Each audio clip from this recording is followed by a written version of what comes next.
Kuya Henry, Boss Mac, di ba may drama si Kulaong na uminom ng Clorox sa kulungan? Eh bakit kaya di siya pumuti? Masisira naman imahe ng Clorox niyan? Oo, meron nga no, may iyak nga yan dati. So, total naman, nandito na tayo kay Attorney Sabi. Puntahan na natin tong post ni Sabi dito. Ayan. Eto. So, sabi dito ni Sabi Filipino Lawyer sa kanyang post, scammer versus mamamatay tao. Fake lawyer versus fake Marcos. Fake wealth land grab. Murder in Novaliches in 2019. Pagkatapos ng napakaraming pagbabanta sa buhay ng pamilya na kinamkam ang lupain sa Ramon Isabela, kasabwat sila at so hindi na daw po kailangan ng apasa, murder, abangan, kausap ko na ang complainant. Ito ang hindi mo na matatakasan. Yan ang problema sa iyo, Kulaong. Hinamon mo kasi si Attorney Sabi. Diba? Hinamon mo eh. O ayun na talaga. Diba? Yan na talaga mangyayari niyan. Oh, yun. So nakita na pala ni Attorney Sabi, si Tiktek. Siguro nanood sa atin si Attorney Sabi o may nag-comment sa kanya na tignan mo yung FB page na Tiktek, marami kang mahuhukay doon patungkol kay Kulaong. Yun. Wala kasi kung wala akong kontak kay Sabi. Kaya hindi ko to napasa sa kanya. Sayang maganda sana to na nun. Kunwari kahapon kunwari lang may contact tayo kay Sabi tapos itatapik natin to. Pwede nating hingin kay Sabi kung ato ba pwede pa bang buhayin, pwede pa ba tong kaso ni Kulaong, yung allegedly ay si Kulaong ang pinagbibintangan na nagpagurgur daw doon kay Lucky Don. Ayon po sa mga posts na nakita natin. So sabi dito, isa sa mga ito ang gumurgur sa isang OFW noong 2019. Abangan. Paano, Norman? Handa ka na ba? Ako wala na ang halaga buhay ko. Ikaw marami ka pang bisyo. Sa pagitan nating dalawa, mas takot ka mategs, Norman. Sa wangwang nga takot ka eh. Abangan sa mga susunod na araw, lalo ka magkakalagnat ngayong gabi. Yun, kaya pala nilagnat. Ito pa, isa pang post. May mag-ama, may palaisdaan sila sa Purok 6, sa Isabela. Ginurgur sila at di na nakita ang katawan. Sino ang gumurgur? Mga pulis na napaniwala ni Norman Mangusin na isa siyang Marcos. Sino ang nagpagurgur? Di ang ating bida. Sabi na kasi wag maghuhukay ng baho ng iba, lalo na kung mas mabaho ka. Yun. Paano na lang? Wala nang maralag. Fair game ka na ngayon. Alam mo ang estafa, usaping pera lang yan. Pwedeng bayaran. Pero yung paggurgur, reclusion perpetua yan. At sa dami ng pinagurgur mo, kulang ang 3 beses na sentensya mo. Nako, sana soon. Tapos ito pa, nako, ito matindi. Blank mo ang kapatid mo. Tumakbo ka, naging alila ng pamilya Barba at sa tulong ng mga kaberks mo na taga Baguio na very active sa mga anti-Kulaong groups, nagsimula ka magpanggap na Marcos ka. Una mong pasiklab yung ambush mo. It read, Marcos Zion survive ambush. Diyan ka nag-start. Pinaniwala mo na long lossan ka ni Ferdinand FEM or ni PM, Ferdinand Edralin Marcos. Depende sa kung sinong tanga ang kausap mo. Tapos you had the audacity to implicate me and call out my crime which came from a legitimate operation. Pinapatawa mo ko.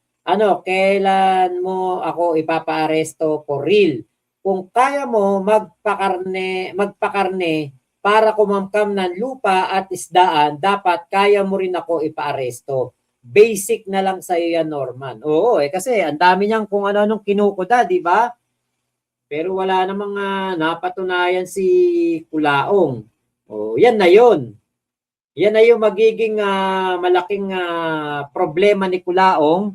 Yang gagawin ni Sabi. Kung tutuluyan nito ni Sabi, at kanyang pupursigihin etong nangyari kay Lucky Don o etong si Palorina, kung yan matutuluyan niya dyan si Kulaong, naku po, talagang ano yan, mahaba-habang sentensya yan. Diba? Mahaba-habang sentensya po yan at hindi po biro yung kaso kasi nga po etong si Lucky Don dyan lang po sa may sa Uyo, sa QC, papunta Novaliches yan eh. Etong si Kulaong, ang pinagbibintangan na nagpagurgur daw po dito. At sabi nga dito, Francis Leo Marcos, Norman Mangusin, totoo bang ikaw ang nagpagurgur dito kay Lucky Don sa Sauyo, QC dahil tinulungan niya ang mga taga Ramon Isabela? Sagutin mo ito. Kung talagang hindi ka kriminal, hindi ito pagbibintang. Gusto kong malaman ang katotohanan mula sa bibig mo. Kaya lang, parang pag naghanap ka ng katotohanan sa bibig ni Kulaong, parang ang totoo lang yung yung whiteheads niya. Yung blackheads pala. Wala pa dun sa bunganga no, yung katotohanan. Ano ba yan? Takbo Kulaong hanggat may lupa, Irene Legaspi. Eugene Medina, gurgur. Yun po yung word na ginagamit para hindi po natin mabigkas yung salita na blank. Kasi kapag binanggit natin yun, ayaw po ni Lolo YouTube yung ganun salita. Okay. 153 times binanggit ni Kulaong yung Yanse. Eme Kanan, ayan, thank you. Wade Wilson, ayan, maganda umaga. Hindi lang Sonrox ininom niyan, pati Bactidol. Ayun, ang awa ng Diyos, mabaho pa din hininga, amoy imbornal. Okay, sumilip ako sa live ni Kulaong, parang bodega yung background niya. Daming tambak na gamit. Okay, takbo Kulaong hanggat may lupa, sabi ni Kuya Shib at ni Kuya Ay at ni Ate Irene. Pati isa kayo ng comment. Magkakilala ba kayo? Sana seryosohin to ni Sabi at ipakulong niya talaga tong si Kulaong dahil dito sa kaso ni Palorina. Attorney daw po ito at ito daw po yung tumutulong sa mga naagawan ng lupa doon sa Isabela. Kuya Mac, sana lahat ng mga sinasabi ng mga tao ay may resibo na nagpapatunay na si Kulaong ang may kagawgawan. Meron po naman talaga. Meron naman po talaga at hindi po malayo na mawalan po ng saysay ang mga pinagkukukuda ni Kulaong, ang kanyang mga pinagbababanat dahil po sa tibay ng mga ebidensya na meron ang mga anti-Kulaong. Katulad na lang nito, ito. Kasi ito, kita nyo, bakit hanggang ngayon hindi ako maribat ni Kulaong? Bakit hanggang ngayon? Hindi nyo napansin? Hindi ako matapik ni Kulaong kasi alam niya sa sarili niya na malilintikan talaga siya dito sa aking mga hawak na ebidensya laban sa kanya. At alam niya na yung mga sinasabi ko totoo. Napakahirap pong kalabanin ng katotohanan. Yan ang nangyayari kay Kulaong. Lalo kapag nakita pa ng BJMP po. Ng BJMP to. Kasi alam niyo po ang BJMP at si Food Genius ay iaano na to ni Food Genius. Ano na po sa BJMP ito nga nangyari kay Kulaong. Yung kanyang pakikipagtawagan sa telepono. Ano na po yan? Habang siya ay nakakulong, talaga pong ilalabas po yan at talagang hindi po yan maikakaila ni Kulaong na talagang siya yan. Kasi kitang-kita naman at umaga po siya tumawag diyan. Kita nyo, ang liwa-liwanag ayan Yan bang mukhang yan? Meron pa bang ibang mukhang ganyan? Wala naman. Si Kulaong lang naman may mukhang ganyan. Kaya po talagang talagang malilintikan si Kulaong. Nako, sana talaga mapansin po ng BJMP, ng DILG, itong ginagawa na ito ni Kulaong. Kala ko, bull, okay, ang breed ni FLM, Jamie Rose Madrid. Okay, gandang gabi.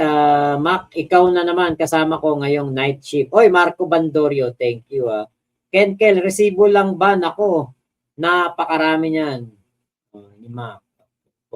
Noel Tan, minsan nabanggit ka ni Kulaong, sabi niya hindi ka raw niya kilala. Yun nga po, ilang beses niya pong sinabi yan na hindi niya ako kilala, pero bakit niya ako tinatawagan? Kaya kita tinawagan, kaya nag-video call ako sa'yo para malaman mo na ako kausap mo. Opo, yun nga. Pero totoo po ba yung pupunta po kayo dito?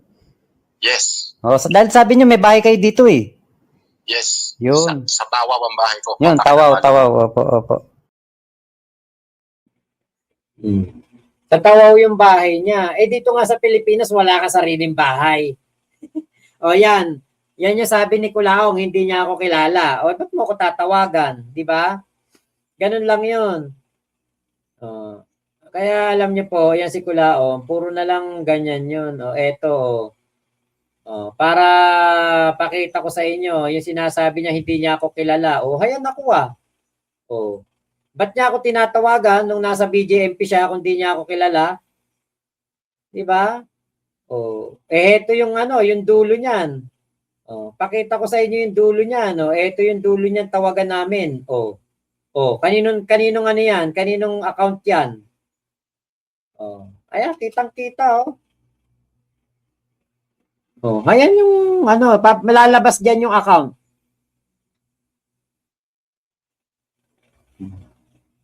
Ayan nag-flying kiss pang demonyo. Makikita nyo dyan naman kung kanino yung na yan yung account na ginagamit niya pantawag. Ayun Francis Leo Marcos. Di ba? Ayan Francis Leo Marcos. Ako nag-record yan Boss Mac watching from Pampanga while nagsasampay Joey Mystica. Hindi lang minsan sinabi, madaming beses. Parang said I love you but I lied ang peg. Yun nga, Kuya Henry. Tinker, di siguro friend si Kulaong at sino yun? Joan? Okay, kaya tumawag, makikipagkilala. Noel Tan, sa dami ng kaso niya, paano siya nakalabas pa? Meron po kasing isang, yung po kasing kaso niya, nung kaya po siya hindi nakalaya o hindi nakapag-bail noong 2021, meron pong isa sa mga nagrabyado niya, umattend pa ng hearing at nagpakita sa korte. Kaya po siya na hindi na nakapagpiyansa that time. Ngayon, ito po nga si Kulaong dahil nga po hindi nga po siya nakapagpiyansa noon. Ngayon, ito nga isang nagsampa ng demanda sa kanya, siya, ginosting na siya, hindi na nagparamdam. Yun po yung naging dahilan kung bakit siya nakapag-bail. Kulaong baho yan. Ayan, Tinkerbell. Sana magkita sa korte si Sabi at Mang Norman. Ayan. Okay, Golden Takure, may record ka dati na sinabi ni Kulaong ipananawagan ka daw niya ng humanitarian. Saglit lang daw, yayaman ka na. Naitago mo na yun. Nandito sa akin yun. Golden Takore, meron ako dito nun. Lino Barrete, ayan, yung nanay na yan dati ni Tony Pollard, di ba? Yun yung tinatawag nilang Inay Mary Ann. Kilala yan ni Unicorn, yung kaibigan ni Tony Pollard. Opo, siya po yun. Rizal Bombio, pa-shoutout po sa anak ko na sina Stepaline at Ambi Grazilia from Bacoor, Cavite. Ayun, thank you po. Golden Takure, si Wilma. Okay, yung nag-attend sa kasong human trafficking. Sa Zoom, nagpakita yan. Habener o Jobiner Mesias. Boss, sana pag nakulong si Kulaong, sabihin mo nyo sa mayor o sabihin nyo sa mayor of Gov. Takalan, araw-araw hanggang Hanggang sa malumpo na. Sean Earl, ayun, may nickname ako kay Kulaong, alias Sakal. Sobrang angas, Kulaong. Ang Lulu. Okay, 6 go Kulaong, time na pala, late na ako. So, punta naman po natin itong okay, ito. Isang video ya. Ito sa video ni ano eh.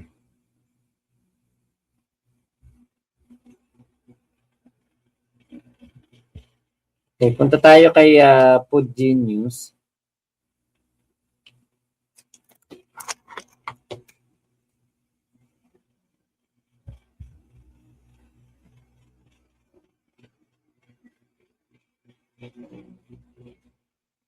Hindi na nag-upload si Food Genius.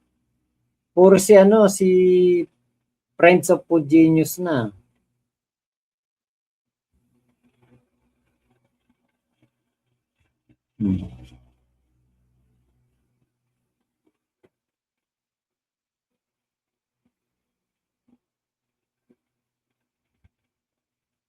Ayan, confirm ngayong gabi sa bodega na naman. Matutulog ang ating bida na si Norman Mangusin kasama ang kanyang bodyguard, best friend, roommate at tagapagtanggol na si Casper. Oo nga, no, bodega nga, no? Hindi ko pwede sa mga ganyang bodega. Maalikabok kasi yan eh. Kapag maalikabok, hatching ako ng hatching. Tapos magkakasaano na ako, sipon. Okay, bumait ang ating bida dahil alam niyang di siya sasantuhin ni Atty. Guanzon. Totoo yan.